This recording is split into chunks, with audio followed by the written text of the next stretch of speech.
Professor Walter, eu estou em Salvador num curso sobre política, sobre a dominação da classe média, né, da classe dominante. Eu queria que o senhor falasse um pouquinho para a gente como é que funciona essa formação da militância. Como é que o senhor percebe hoje o militante mesmo, aquele que está na rua, que está, por exemplo, numa militância digital, ele está interlaçando esse conhecimento do cotidiano dele com esse conteúdo científico que a universidade traz?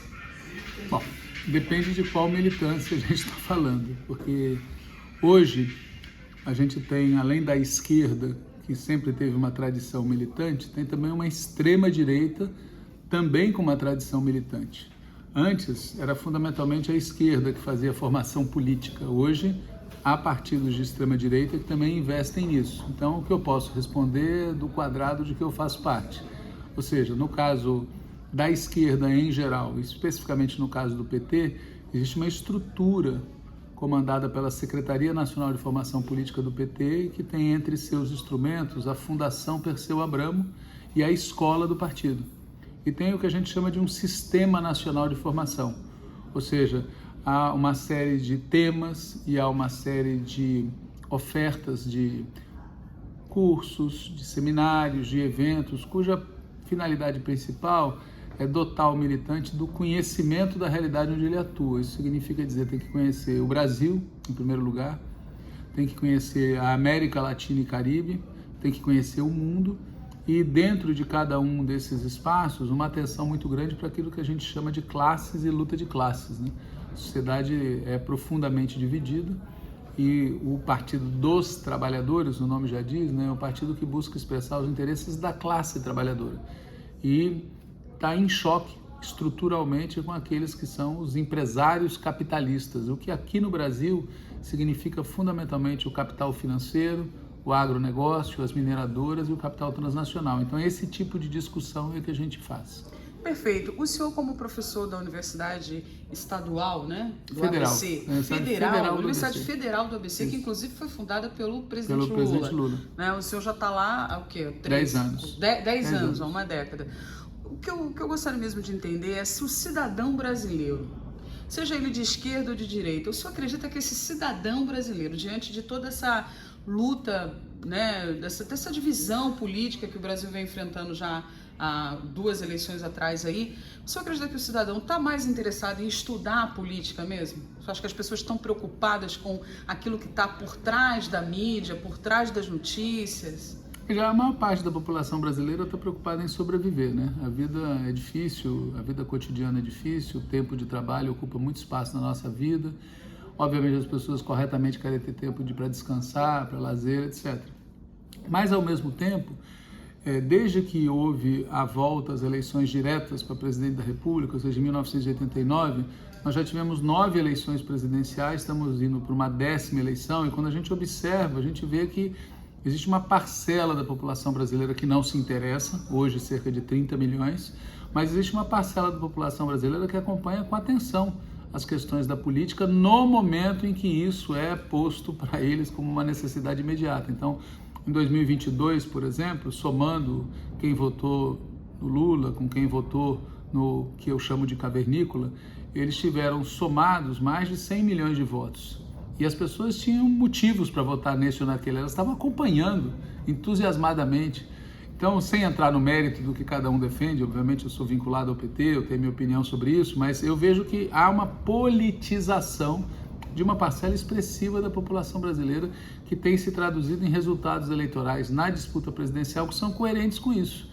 O que eu lamento é que uma parte da população brasileira esteja aderindo a posições que eu considero totalmente equivocadas, mas são posições politizadas do jeito deles. Perfeito. A gente entende também que essa ascensão social, essa mudança de classe social, muitas pessoas querem, né, trabalhar, comprar seu carro, fazer sua faculdade, comprar sua casa, buscam melhorar de vida no aspecto financeiro. Isso me parece que não está muito atrelado na questão de ideologia, de aceitação. O brasileiro ainda tem assim uma coisa muito forte entre separar classes. Não basta ter dinheiro, tem muitas ideologias nisso tudo. Como é que você percebe isso na hora do voto? Você acha que a gente pode pensar numa política que ela é dividida também por classes sociais? Veja, a maior parte da população brasileira é trabalhadora. Ela pode ser trabalhadora assalariada, que é a imensa maioria, pode ser trabalhadora pequena proprietária. Somados esses dois setores, isso dá 98%, 99% da população brasileira. O chamado empresariado capitalista é 1% da população brasileira, são 2 milhões de pessoas, segundo os dados que estão disponíveis, né? Então, a estrutura de classes no Brasil, ela é composta por esses três grandes blocos. Um pequeno, de empresários capitalistas, um maior, de pequenos proprietários, e um bem maior. Nós estamos falando aí de mais de 110 milhões de brasileiros e brasileiras que são assalariados. Todas essas pessoas querem melhorar de vida. A diferença é que o empresariado capitalista quer melhorar de vida explorando os outros. Já o trabalhador assalariado, o pequeno proprietário, quer melhorar de vida pelo seu próprio esforço. E na hora de fazer isso, enfrenta um grande obstáculo.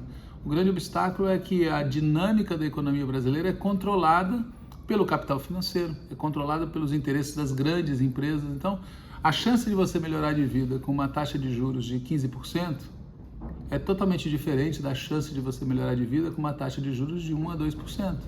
É totalmente diferente você melhorar de vida num sistema em que você tem bem-estar social do que num sistema em que as pessoas são empurradas para uma selva, que elas têm que lutar umas com as outras.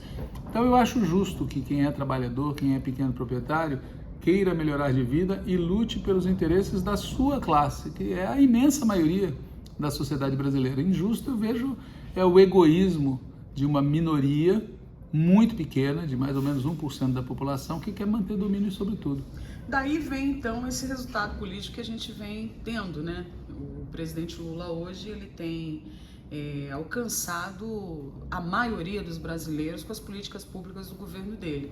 Então, é possível a gente prever uma nova reeleição do presidente Lula, né? Bom, o Lula será reeleito, mas é preciso dizer o seguinte: a gente tem conseguido êxito numa série de políticas econômicas e sociais, mas a gente não tem conseguido um êxito similar, semelhante, equivalente na adesão das pessoas às posições que nós defendemos. E aí é um problema nosso, não é um problema das pessoas.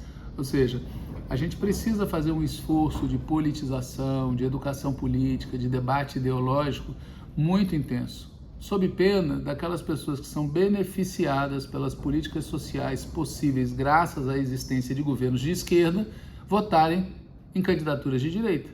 Então, isso implica em meios de comunicação, isso implica em escolas, isso implica num debate político na sociedade, isso implica numa certa política cultural. Tem que haver um esforço muito grande para as pessoas mudarem não só a sua vida, mas também a sua cabeça. Eu fico muito chocado de ver que uma parte grande das pessoas que melhoraram de vida efetivamente, graças às políticas sociais implementadas durante os governos Lula e Dilma, quando chega na hora de votar, uma parte deles vota em posições opostas aos seus próprios interesses. Só tem uma explicação para isso, né? Estão pensando com a cabeça da classe dominante, estão pensando com a cabeça do inimigo, e tem que ser feito um esforço de educação política e ideológica. Perfeito. Estamos quase terminando, mas gostaria que o senhor falasse um pouquinho sobre essa questão religiosa no Brasil, né? Que é algo também que Deus, ele é colocado como o polo, né? Parece que a gente está indo às urnas votar em Deus. Na verdade, não é isso que acontece. Como é que o senhor percebe essa questão religiosa dentro da política hoje?